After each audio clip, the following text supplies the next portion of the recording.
वालेकुम रीडर्स, कैसे हैं आप सब लोग। उम्मीद है आप सब खैरियत से होंगे। तो आप सबके कहने पर मैंने ये चैनल बनाया था, लेकिन ना किसी ने लाइक किया ना फॉलो।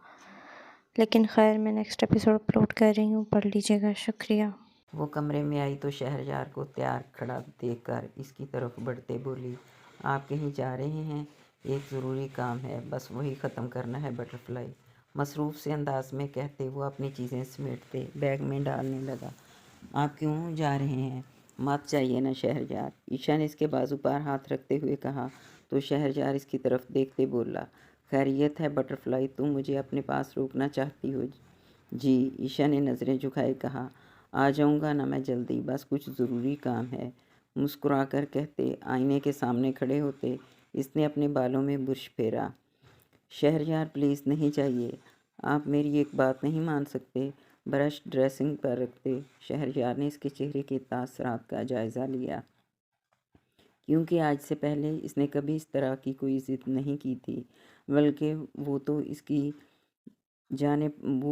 जाने पर हमेशा खुशियाँ मनाती। कि फिर शहरयार बोला, ठीक है मैं रुक जाऊँगा, लेकिन इसके लिए तुम मुझे कोई वैलिड रीज़न दो कि मैं क्यों ना जाऊँ।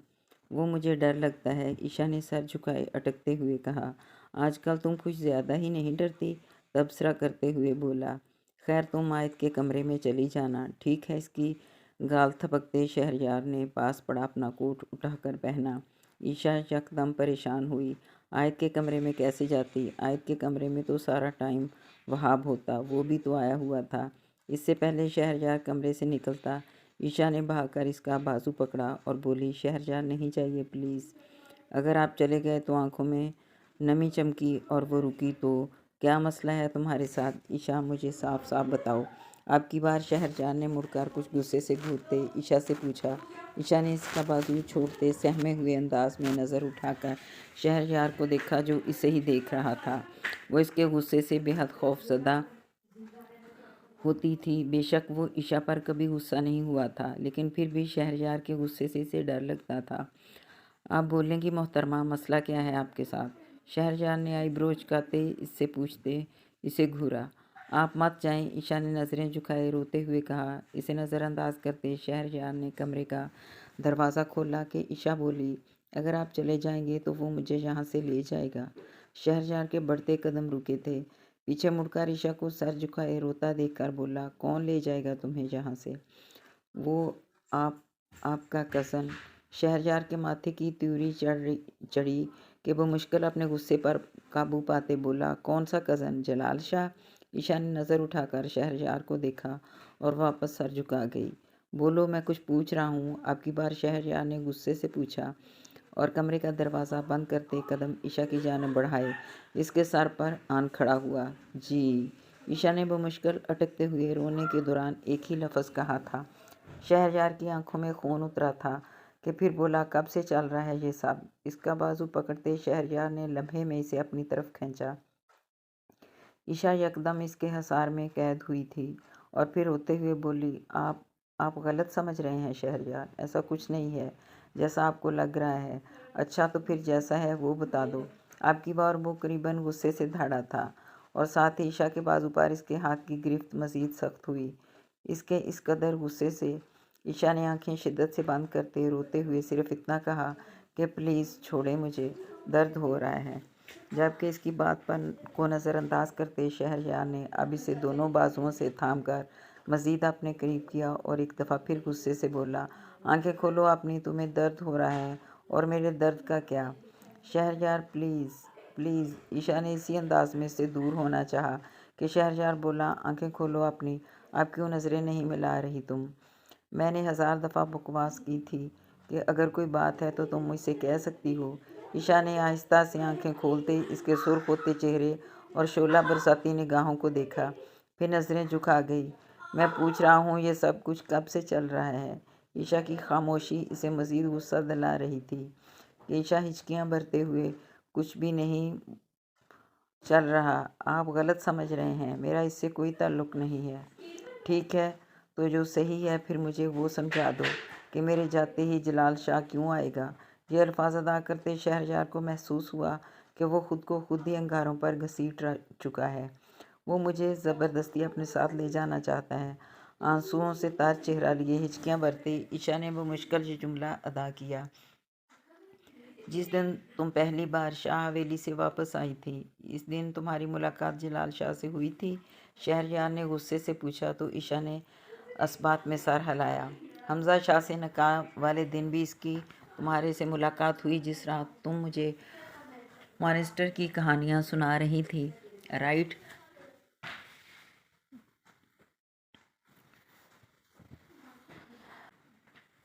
जी, ईशा ने अटकते हुए कहा। इस दिन छत पर भी जलाल शाह तुम्हारे लिए आया था?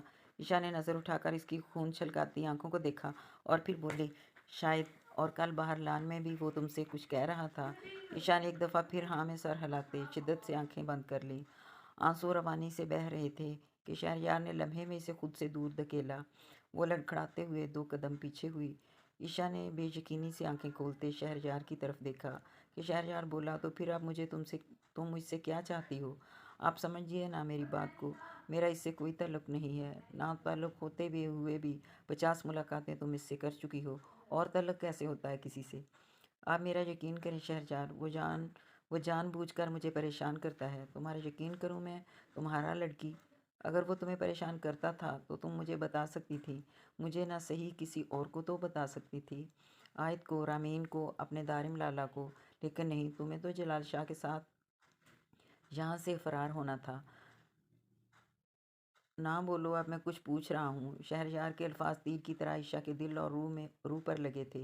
बेयकीनी से इसे देखते बोली, आप ऐसा कैसे सोच सकते हैं? मैं आपकी बीवी होते हुए किसी और से ताल्लुक़ कैसे रख सकती हूँ? कहते हुए वो शिद्दत से रोई थी। बीवी? तुम खुद को मेरी बीवी कह रही हो? तुम जैसी होती हैं बीवियाँ। शहरयार ने मुस्कुरा कर तंज करते हुए ईशा के दिल को मज़ीद ज़ख्मी किया था। शहरयार, ईशा ने बेबसी से इसे धुंधलाई हुई आंखों से देखते पुकारा था कि शहरयार बोला, अच्छा बताओ, कौन सा हक अदा किया है तुमने बीवी होने का? ये दिन में मेरे 2-4 काम करने से तुम खुद को मेरी बीवी कह रही हो? जब जलाल शाह से मुलाकात करती हो तब याद नहीं आता कि तुम्हारा शौहर कोई और है? जब वो तुम्हें यहाँ से अपने साथ भागने के मशवरे देता है तब तुम्हें याद नहीं रहता कि तुम किसके नकाह में हो, किसकी बीवी हो? बोलो, जवाब दो मुझे। शहरयार एक दफ़ा फिर दहाड़ा था। ईशा खामोशी से नज़रें चुरा गई और इसके इस अमल पर शहरयार को तकलीफ़ हुई थी, लेकिन फिर बोला, खैर, तुम्हें जो करना है करो, मुझे कोई फ़र्क नहीं पड़ता। कहते वो अपनी फ़ाइल पकड़े कमरे से निकलता कि ईशा ने भागकर इसका बाजू पकड़ा और बोली, आप ऐसे कैसे जा सकते हैं? शहरयार, प्लीज़ मत जाएं। ठीक है, मैं मानती हूँ मैंने अपने बीवी होने का फ़र्ज़ नहीं निभाया, लेकिन आप ऐसा मत करें। शौहर का फ़र्ज़ होता है बीवी की हिफाजत करना। मुझे यूँ तनहा छोड़कर मत जाइए। शहरयार ने इसे इग्नोर करते अपना बाजू छुड़ाया और वो पीछे होते ज़मीन पर गिरी।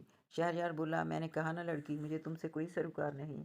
शहरयार, नहीं, प्लीज़ यूँ मत जाएं, वो मुझे ले जाएगा। तो मैं क्या करूँ? तुम भी यही चाहती हो, इसलिए तुमने ये सब मुझे पहले नहीं बताया ना।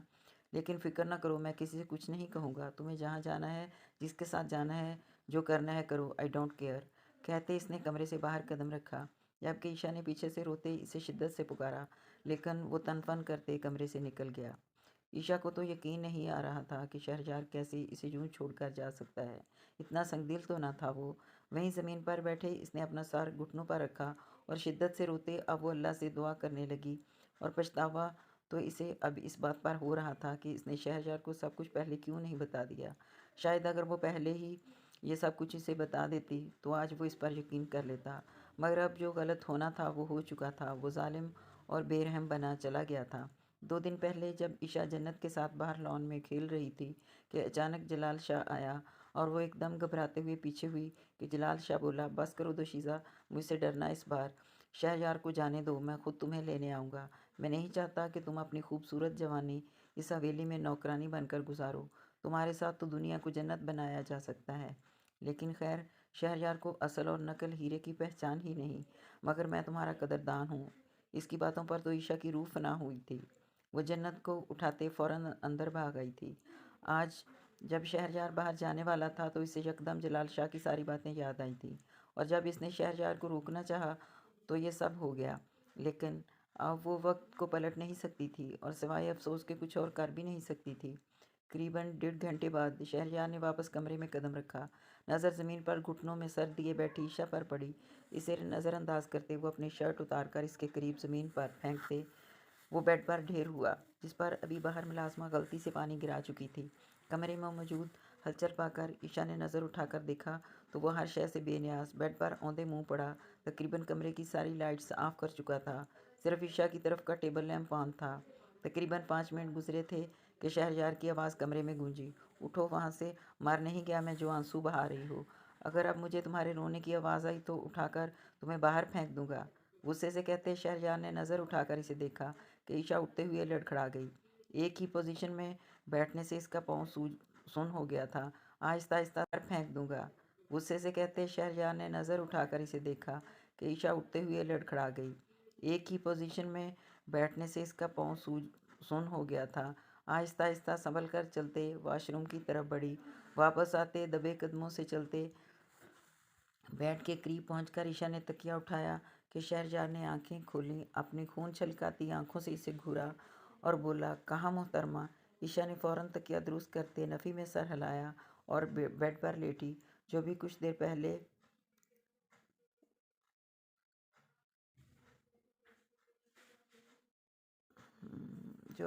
पहले सोफे पर सोने का सोच रही थी, शहरयार की एक आवाज़ पर हर चीज़ की नफ़ी करते अब वहीं लेट गई थी।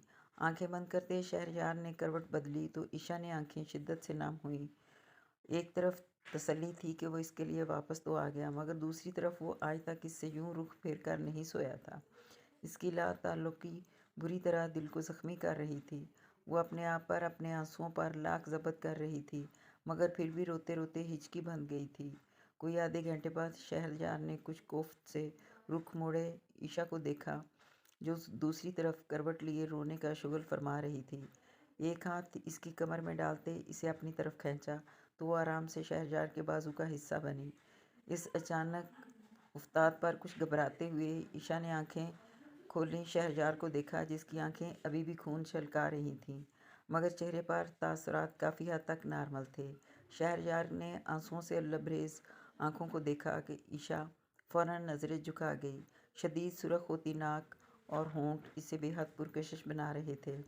बालों की कुछ आवारा लटें आंसुओं से गीला होने की वजह से चेहरे से चिपक चुकी थीं। आंसू मुसलसल साफ करने की वजह से गालों पर सुर्ख निशान पड़ चुके थे।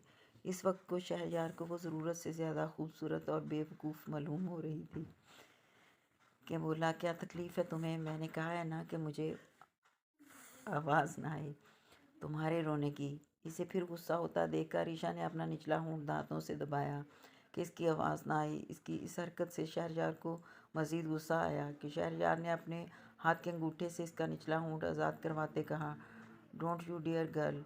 इसके इस कदर सख्त रवैये पर ईशा ने आंखें बंद करते इसके सीने पर हाथ रखते मज़ीद खुद को इसमें छुपाने की कोशिश की। ईशा के इस मासूमाना अंदाज पर शहरयार ने एक ठंडी आह भरी और सीधे होकर लेटते हमेशा की तरह इसका सर अपने सीने पर रखा। हैरान होते ईशा ने इसके बदलते रवैये पर सर उठाकर इसे देखा कि शहरयार बोला, सो जाओ। ईशा, मैं अपनी मोहब्बत को तुम्हारे लिए सज़ा नहीं बनाना चाहता। ईशा ने फ़ौरन से सर वापस इसके सीने पर रखते आंखें बंद कर लीं, लेकिन वो इस वक्त मोहब्बत और सज़ा का मतलब समझ नहीं पाई। काफ़ी देर तक ईशा इसके सीने से लगी हिचकियाँ भरती रही, आखिर थक कर सो गई। शहरयार ने उठते मज़ीद इस पर झुकते आगे को होते इसकी तरफ का साइड लैम्प ऑफ करना चाहा तो इसे अपने कमरे की खिड़की पर नामहसूस अंदाज में किसी की आहट महसूस हुई। यह अचानक खिड़की की कुंडी काटी गई। कमरे की दीवार पर पड़ते साए से वो किसी को अपने कमरे की खिड़की फलांगता आसानी से देख रहा था। शहरयार ने फ़ौरन से करवट बदलते ईशा को मज़ीद छुपाया कि ईशा ने कुछ कसमसाते हुए आंखें खोले, एक नज़र शहरयार को देखा और वापस आंखें बंद किए सो गई। शहरयार ने दीवार पर से साए को अब अपने कमरे में खड़े देखा तो शिद्दत से गुस्सा आया। वो चाहता तो इसी लम्हे जलाल शाह को सफ़ाई हस्ती से मिटा सकता था, लेकिन इतनी आसानी से वो इसे इस जुर्रत की माफ़ी नहीं दे सकता था। जलाल शाह कैसे इसकी गैर मौजूदगी में इसके कमरे में आ सकता है? और इसकी गलत नज़रें भी शहरयार खानज़ादा की बीवी पर थी। शहरयार सोच भी नहीं सकता था कि वो इसके कमरे तक भी पहुंच सकता है। दूसरी तरफ जलाल शाह शहरयार को वहाँ मौजूद पाकर दंग रह गया और फ़ौरन से दबे कदमों खिड़की फलांगता नीचे उतरा। शहरयार और ईशा एक दूसरे के इतने करीब थे कि इन्हें देखने वाला शर्मिंदा हो जाए। इसके फ़ौरन कमरे से निकलते शहरयार ने उठकर अपने कमरे की खिड़की से जलाल शाह को हवेली के पिछले दरवाजे से अपनी हवेली के अंदर दाखिल होते देखा। वापस आते बेड पर लेटे शहरयार ने एक नज़र ईशा के चेहरे पर डाली, जो सुकून से इसका सुकून गारत किए सो रही थी। इसके चेहरे पर आए बालों को शहरयार ने हाथ बढ़ाकर पीछे किया। बेशक वो शुरू दिन से ही सारी हकीकत जानता था। जलाल शाह का इससे मिलना, अचानक से ईशा के रवैये का बदल जाना, शाह हवेली से किसी के घर आने पर मंजर से हट जाना, ये सब बिल्कुल भी नॉर्मल नहीं था। और ना ही वो कोई छोटा बच्चा था जो समझ ना सकता, लेकिन वो ईशा से एतराफ़ करवाना चाहता था जिससे वो इनकारी थी। और इसने बताया भी तो शहरयार को तब जब पानी सर से ऊपर गुजर चुका था। बेशक इसकी मासूम सी बीवी बिल्कुल बेगुनाह और पाक दामन थी, लेकिन बेवकूफ़ थी। कम से कम शहरयार को तो हमेशा यही लगता था। आज भी इसे गुस्सा सिर्फ इस बात का था कि ईशा ने इसे पहले से ये सब क्यों नहीं बताया। झुककर इसके माथे पर होंठ रखते पीछे हुआ, क्योंकि आज वो इसे बेहद रुला चुका था। लेकिन गुस्सा फिर भी किसी सूरत कम नहीं हो रहा था। खैर इसे अपनी बाहों में वापस भरते सुकून की नीयत से आंखें बंद कर गया। रामीन की गोद में बैठी जन्नत अपनी तोतली ज़बान में अपने रैबिट से बातें करने की कोशिश कर रही थी, जिन्हें सुनते रामीन और साइमा बेगम बार बार हंस रही थीं, क्योंकि वो खरगोश से बिल्कुल इस अंदाज में बात करती जिस तरह रामीन जन्नत से करती थी। ए मेरा बेबी खा लो, कहते ज़बरदस्ती सेब खिला रही थी। जन्नत ने सामने से दारिम को आते देखा तो बाबा बाबा का शोर मचाते, लेकिन अगले ही लम्हे खामोश हो गई। तो रामीन ने दारिम की तरफ देखा, जिसने अरफा के बेटे हाशिर को उठाया हुआ था और मुस्कुराते हुए अरफा से बातें करते अंदर आया था। ना चाहते हुए भी रामीन को इसका ये अंदाज अच्छा नहीं लगा। जन्नत की तरह इसकी मुस्कुराहट भी सिमटी थी। साइमा बेगम ने भी यह मंजर गौर से देखा और अपनी बेटी और नवासी के तासरात पर भी गौर किया कि जन्नत ने अपना नन्हा सा बाजू दारिम की तरफ इशारा करते रामीन के हाथ पर अपना हाथ मारते कहा था, मम्मा बाबा वो बेबी आ रहे हैं, मम्मा बाबा बेबी आ रहे हैं। बाबा रामीन ने इसका बाजू थामते चूम कर कहा। दारिम ने यूं ही हाशिर को ज़मीन पर रखा तो जन्नत ने खिलखिलाते हुए बाबा बाबा चलाना शुरू कर दिया। मुस्कुराते हुए दारिम रामीन के पास बैठा और जन्नत को इसकी गोद से लिए ऊपर उछालकर इसके दोनों गाल चूमे, जिस पर वो खुशी से नहाल हुई। जन्नत के साथ रामीन भी मुस्कुराई थी। साइमा बेगम ने इन तीनों को मुस्कुराते देखा तो माशाअल्लाह कहते इन लोगों की नज़र उतारी, जो एक मुकम्मल मंजर पेश कर रहे थे। इनके छोटे से आशियाने को साइमा बेगम हर बुरी नज़र से बचाना चाहती थी। आंखें खोलते ही इसकी नज़र शहरयार की खाली जगह पर पड़ी तो आंखों में एक दफ़ा फिर नमी जमा होने लगी। वो बेहद नाराज़ था ईशा से। आकर आज पहली दफ़ा वो ईशा के उठने से पहले ही कमरे से निकल गया था, वरना वो ज़बरदस्ती इसे उठाकर अक्सर अपने कपड़े निकलवाता, नाश्ता बनवाता और इसके साथ ही नाश्ता करके जाता था। हर बात को साइड पर रखते ईशा जल्दी जल्दी फ्रेश होते नीचे आई कि शायद शहरयार नीचे हो, लेकिन अफसोस वो जा चुका था। आंखों में एक दफ़ा फिर नमी जमा होने लगी थी इसकी बेरुखी पर।